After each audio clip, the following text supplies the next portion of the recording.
All right, let's get right into it. Today, we're going to take a deep dive into how to totally nail that Silversmith interview. We've got all the best RoleCatcher resources laid out right here, career guides, those tricky interview questions, and even some insider info on how their awesome AI can help give you a serious edge. It's amazing, right? Like having your own personal prep team. Exactly. So much good stuff. Let's start with, well, what a silversmith actually does, right? The RoleCatcher guides lay it all out. Designing, crafting, selling all that beautiful jewelry with a focus on silver and precious metals, of course. Plus all that stuff about adjusting, repairing, and appraising gems and jewelry. But I bet you already knew all that, right? Yeah, I think our listeners are already pretty familiar with the basics. For sure. So let's take it up a notch.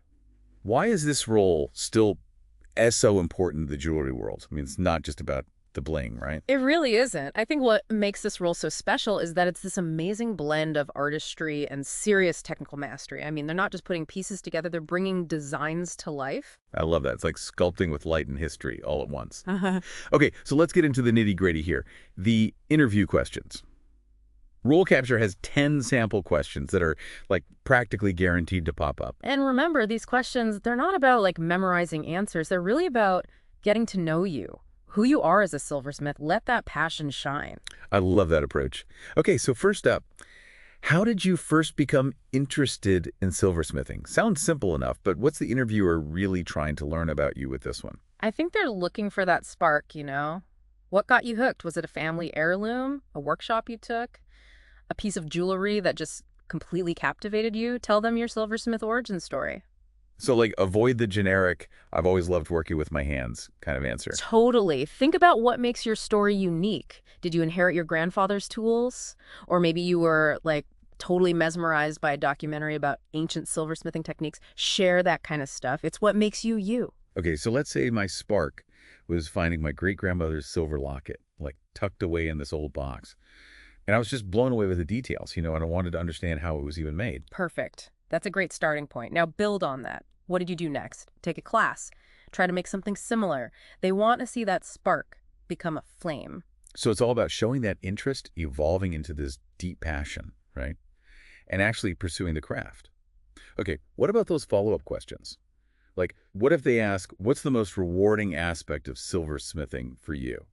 That's where you can really get into what drives you. Is it the creative process, the technical challenge, maybe seeing your vision actually come to life in metal? Or, is it the joy of creating something that's going to be treasured for years and years? That's making me think about RoleCatcher's AI tools. I mean, it's crazy how much they can help you prep.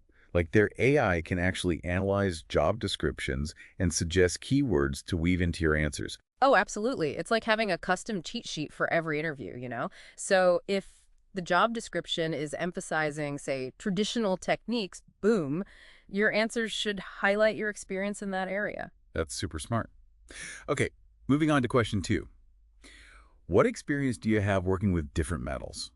Do you think we should just list every single metal we've ever worked with? It's not just a list, though. It's more about showing your understanding. Mention the metals, yeah, but also talk about their, unique properties. Maybe you found gold to be more malleable than silver, or you've noticed how copper needs a completely different approach to soldering. It's like showcasing that depth of knowledge beyond just, yep, I can work with this. Exactly. And think about this, that elevating your career section in the Silversmith Career Guide, it talks all about specialization.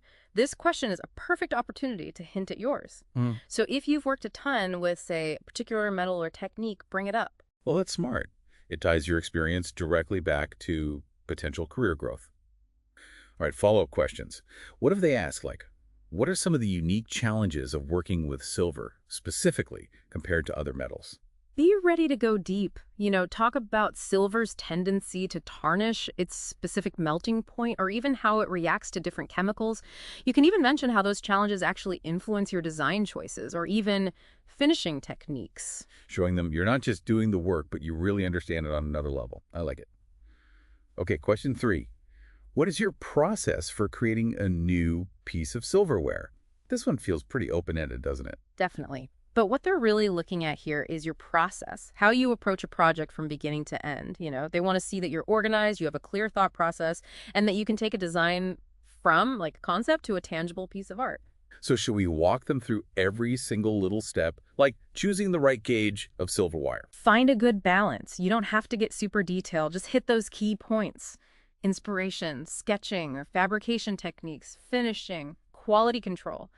Maybe even mention how you incorporate client feedback, especially if it's a custom piece. This is reminding me of something else in the career guide. It really stresses how silversmithing requires this high level of skill and expertise. This question is your chance to prove it. Show them what you got. Absolutely. It's like giving them a sneak peek into your workshop in your mind. Oh, and don't forget, RoleCatcher has that interview practice feature where you can actually practice these answers and get feedback. Oh, that's right. I love that feature. And we can even get feedback on our body language, so no more awkward fidgeting during the interview. What about follow-up questions for this one? They might ask something like, how do you handle design changes in the middle of a project? Or, can you describe a time when you had to problem solve a technical challenge during fabrication? So be ready to show off your flexibility and adaptability. Okay, question 4. How do you stay up to date with the latest trends and techniques in silversmithing? Should we just list every single jewelry magazine we've ever read? Go beyond just naming things, talk about specific conferences or workshops you've attended, maybe online communities you're part of, master silversmiths whose work you admire. Is there a new technique you're dying to learn or a trend you're incorporating into your work? So it's more about showing a genuine interest in how the world of silversmithing is evolving rather than just saying, yeah, I keep up. What about follow-ups? They might ask something like, what's a recent trend in silversmithing that's really exciting you right now? Or maybe, can you describe a new technique you've learned and how you've actually used it? So be ready to show off that passion for constantly learning and growing. Welcome back to the deep dive. We're going to keep going strong through these interview questions, and I'm telling you, I'm feeling way more prepared already. That's what we like to hear. Confidence is key, right? Let's keep that momentum going. All right, question 5. Have you ever worked on a commission piece? How did you approach the design process for that piece? What's the interviewer really digging for with this one? It's all about collaboration, I think, and really understanding what the client wants. Can you take someone else's ideas and turn them into this tangible piece of art? And, can you do it all while still staying true to your own style and your craft? So should I pick a super complicated commission and focus on all the problem solving I had to do? It's not really about how complex it was, but more about how you worked together. Highlight how you really listened to the client, understood what they were looking for and their preferences and how you incorporated their feedback all along the way. Did you help them choose the right metal? Or maybe you had to explain why a certain technique wouldn't work. It's all about showing you can be both an artist and a partner in the process. This is making me think about that networking opportunities section in the career guide. They suggest joining local jewelry associations, which sounds like a great way to get your foot in the door with commission work. Oh, for sure. Networking is huge for any silversmith. You get to build those relationships, learn from other artists, and maybe even land some amazing commissions. Speaking of dream commissions, what kind of follow-up questions should we be ready for? Well, be prepared to talk about how you handled disagreements with clients. Maybe a time when you really had to go above and beyond to meet a specific request, or maybe how you dealt with a situation where the client's vision just didn't work with the materials. It's all about showing your professionalism, communication skills, and how you solve problems. Okay, on to question 6. How do you ensure the quality of your finished pieces? This feels like a chance to really show off how detail-oriented we are, right? You got it. It's all about your attention to detail and your dedication to really top-notch craftsmanship. They want to see that you're proud of everything you create and that you strive for excellence. Always. So should we break down our entire quality control process from inspecting solder joints with a magnifying glass to, stress testing clasps and stuff? Definitely mention those details, but, keep it short and sweet. Just briefly explain your process and highlight the areas you really focus on. How strong the connections are, the smoothness of the finishes, making sure gemstones are set securely, that kind of thing. And again, RoleCatcher's AI can help us tweak those answers to make sure we're hitting all those key points. It's like having a personal interview coach right in your pocket. It's a total game changer, especially when it comes to tailoring your answers to specific job roles. If the job description is all about, being super detail-oriented, the AI will suggest highlighting those quality control measures you mentioned. Right. It's all about understanding what the employer's looking for and then showing them how our skills fit in perfectly. Okay, follow-up questions for this one. What should we expect? They might ask about the specific tools you use for quality control, or maybe a time when you found a flaw in a piece and how you fixed it. It's about showing them that you know your stuff and that you're really committed to delivering high-quality work every time. No compromises. Okay, question 7. Can you discuss a particularly challenging piece you have worked on and how you overcame any obstacles? I'm getting story time vibes from this one. Me too. But remember, it's not just about telling a good story. It's your chance to highlight your problem-solving skills, resilience, and, showing that you can learn from those tough experiences. So I should pick a project where everything went wrong. The more dramatic, the better. Yeah. Uh-huh. Not necessarily. Just choose a project that really put your skills to the test. Maybe it was a design that pushed you out of your comfort zone, or a repair that needed some creative techniques, or maybe you had to work around limitations with materials. It's about showing you can adapt, innovate, and you don't give up easily. It's making me think back to that Silversmith career stages section of the career guide. You know, as a silversmith goes from apprentice to master, the challenges they face just get more and more complex. Exactly. By sharing an experience where you totally nailed the problem-solving part, you're subtly saying, hey, I'm ready for those tougher challenges. Bring it on. I love that. Okay, follow-up question. Should I have like a whole list of lessons learned ready to go? Maybe. But I think they'll probably ask something like, what did you learn from this experience? Or maybe, how would you approach this challenge differently now? Be ready to show that you're self-aware, you reflect on your work, and that you're always looking for ways to improve. Awesome. All right, let's move on to question 8. How do you prioritize and manage your workload? This is where my trusty color-coded to-do list comes in handy, right? It's more than just having a system, though, right? It's about showing you have those organizational skills and that you can handle, like, a million things at once. Silversmithing often means juggling clients, personal projects, and maybe even running your own business. They want to know you can handle it all. So should I walk them through my whole project management system, like down to the apps I use and everything? I'd say find a good balance. Show them you're organized, but keep it brief. Mention your favorite ways to prioritize tasks, meet those deadlines, and, balance those creative bursts with actually getting things done. This ties into the functions and core abilities section of the career guide perfectly. It lists production and processing as like a key area for silversmiths. Totally. A successful silversmith needs to understand not just the art part, but the practical stuff too, like managing time and resources. Makes sense. What about those follow-up questions for this one? Should I have a story ready for every time I had to, like, scramble to meet a last-minute request? Be prepared for things like, how do you deal with unexpected interruptions or changes in, what the client wants? Or can you tell me about a time you had to rearrange your priorities to meet a tight deadline? They're looking for flexibility, adaptability, and, staying calm under pressure. All right, 2 more to go. Question 9. How do you ensure the safety of yourself and others while working with potentially hazardous materials and equipment? Safety first, right? Always. This is about showing them that you get the risks involved with silversmithing, right? And that you're committed to keeping yourself and everyone around you safe. So should I just list every single safety precaution I take? Like wearing safety glasses and having a fire extinguisher handy. It's awesome that you're aware of those precautions, but try to focus on the specific hazards that come with silversmithing and how you, handle them. Talk about proper ventilation when you're using chemicals, eye protection when you're soldering or polishing, and safe handling of sharp tools and all that heavy machinery. This reminds me of that work environment section in the career guide. It mentions exposure to hazardous materials as, like, a potential downside to this career path. Exactly. By showing them you're aware of the hazards and the precautions you take, you're basically saying, hey, I get the risks, and I'm going to work responsibly. Okay, follow-up questions. Should I have a story about a time I, prevented a total workshop disaster? Maybe. They might ask about specific steps you'd take if you noticed a safety hazard. Or maybe how you'd handle a safety concern with a coworker. It's about showing leadership, advocating for safe practices, and just being aware of those workplace safety rules. Okay, last one. Question 10.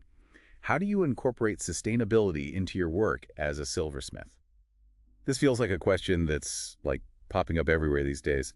You're right. Sustainability is a huge deal in the jewelry industry now, and employers want to know that you're thinking about your impact on the environment, and that you're taking steps to minimize it. So is it enough to say, I recycle my scrap metal? It's a good start.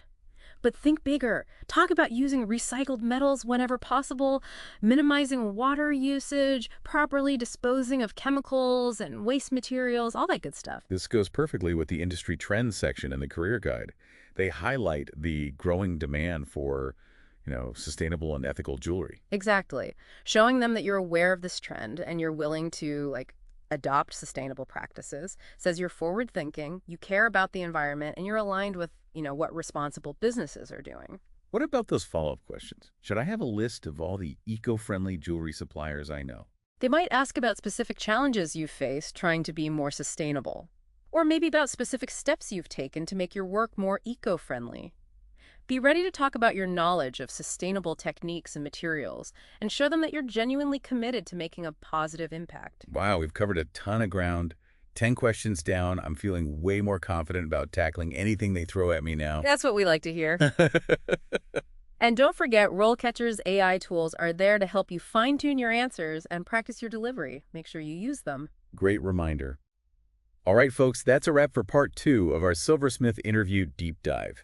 We explored 10 common questions, got into some potential follow-up questions, and even sprinkled in some career insights along the way. But we're not done yet. In part 3, we're going to shift gears and focus on how those awesome RoleCatcher AI tools can help you tailor your responses and really stand out in that interview. Stay tuned for more insider tips and strategies. All right, welcome back to the deep dive. We've tackled all those tough interview questions, and now it's time to, unleash the secret weapon. Yeah. RoleCatcher's AI tools. Seriously. These tools can take your preparation to a whole new level. I mean, we've talked about crafting strong answers, but these AI features can help you refine them, polish them, and make sure they're tailored to each specific job you're applying for. I bet our listeners are thinking, I already have a resume. Why do I need RoleCatcher's help with this? Think of it this way. You've put so much passion and effort into your craft, right? Right. So why not do the same for how you present yourself on paper? The AI is amazing. It analyzes those job descriptions and picks out the exact keywords and skills that those hiring managers are looking for. Then it suggests ways to weave them into your resume and cover letter so you stand out. It's not just about having a resume. It's about having a resume that gets noticed. Exactly. It's like having a personal branding expert who speaks fluent recruiter. No more guessing about what to highlight or what they're looking for. Plus, it helps you personalize your cover letter so you're not just sending out the same generic intro to everyone. And don't forget about that interview practice with AI feedback feature. That one still blows my mind.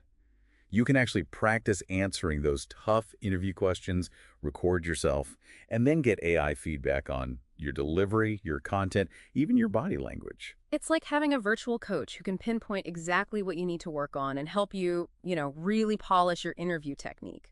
Confidence is everything, and this tool can help you get there. Okay, let's recap everything we've talked about in this deep dive. We started with, really understanding what the interviewer is looking for in each question. Remember, it's not about giving those textbook answers. It's about letting your passion for silversmithing shine through, your expertise, your incredible attention to detail. Yeah, and we talked about how important storytelling is. Every answer is a chance to show them who you are as a silversmith, your origin story, the challenges you've overcome, your proudest moments, and your commitment to quality and sustainability. It's all part of your story.